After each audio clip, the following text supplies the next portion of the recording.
childhood with toys that would make today's safety inspectors faint. Well, settle in, because we're about to take a journey back to a time when danger was just part of play, when scraped knees were badges of honor, and when the phrase, "be careful," was the only safety instruction you'd ever get. This is the story of Woolworths pocket money, space hoppers that launched us into the air, and the 3-day week that plunged Britain into darkness. This is the story of how we survived. Every Saturday morning, the ritual was the same. You'd wake up early, breakfast would be rushed, and then came the moment you've been waiting for all week: pocket money. Your dad would dig into his trouser pocket and pull out a handful of coins, maybe 20 pence if you were lucky, sometimes just 10, and place them ceremoniously in your palm. That small amount of money felt like a fortune because you knew exactly where you were going: Woolworths.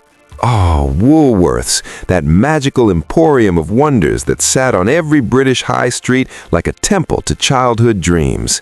The moment you pushed through those doors, the smell would hit you, a mixture of pick-and-mix sweets, fresh popcorn, plastic toys, and possibility. Woolworths wasn't just a shop, it was where childhood happened.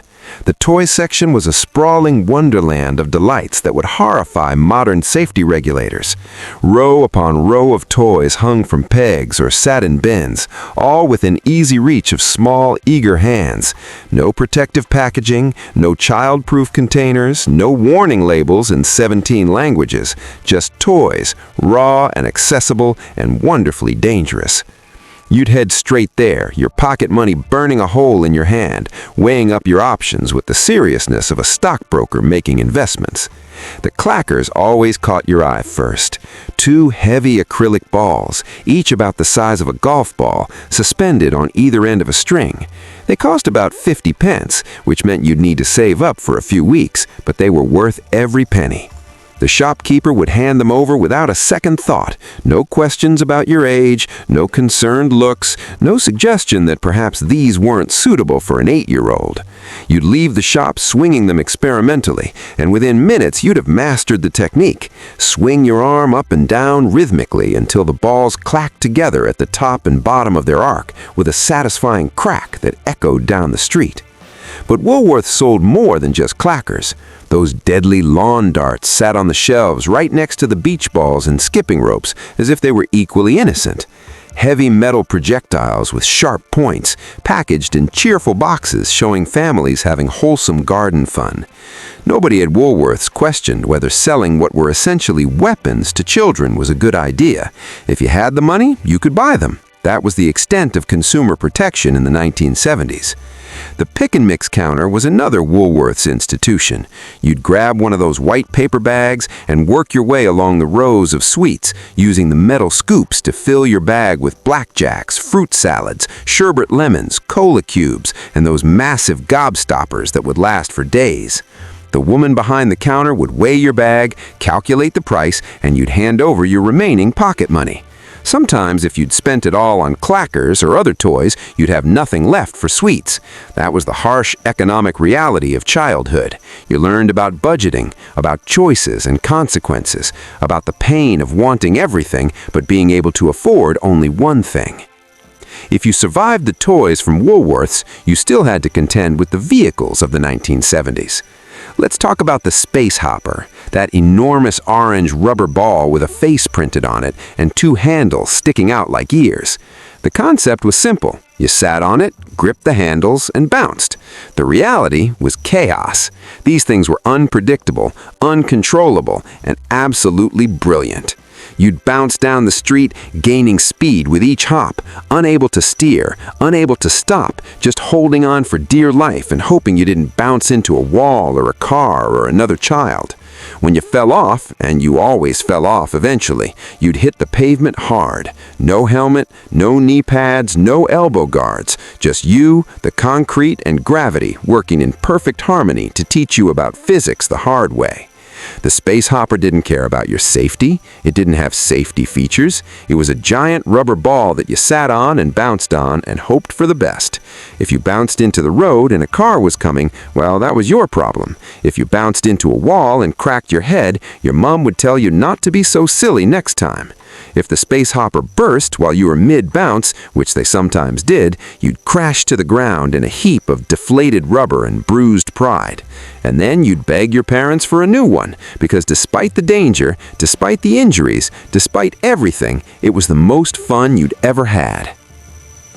But the real symbol of 1970s childhood freedom and danger was the Grifter bike. Oh, the Grifter, that magnificent beast of a bicycle, styled to look like a motocross bike but built like a tank. It weighed an absolute ton.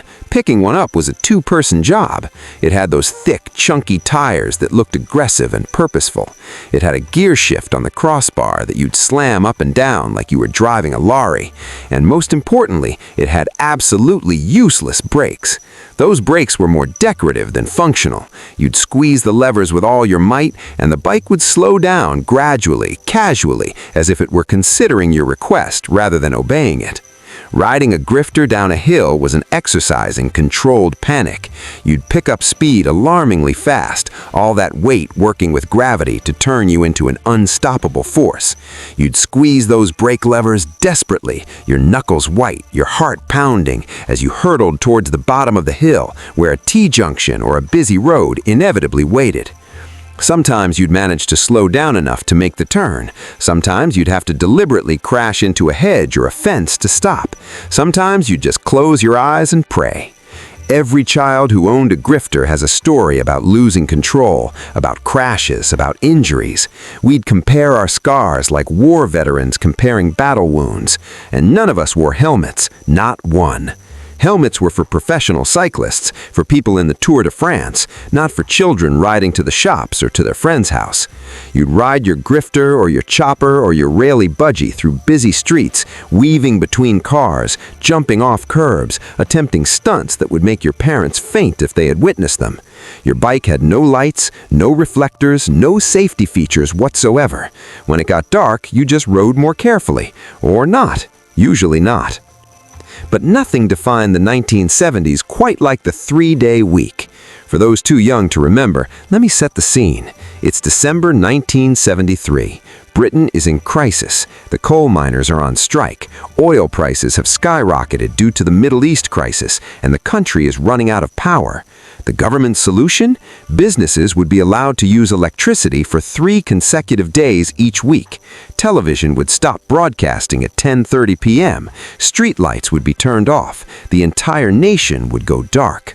I remember the announcement. It came over the radio, the Prime Minister's voice grave and serious, telling us that Britain was entering emergency measures.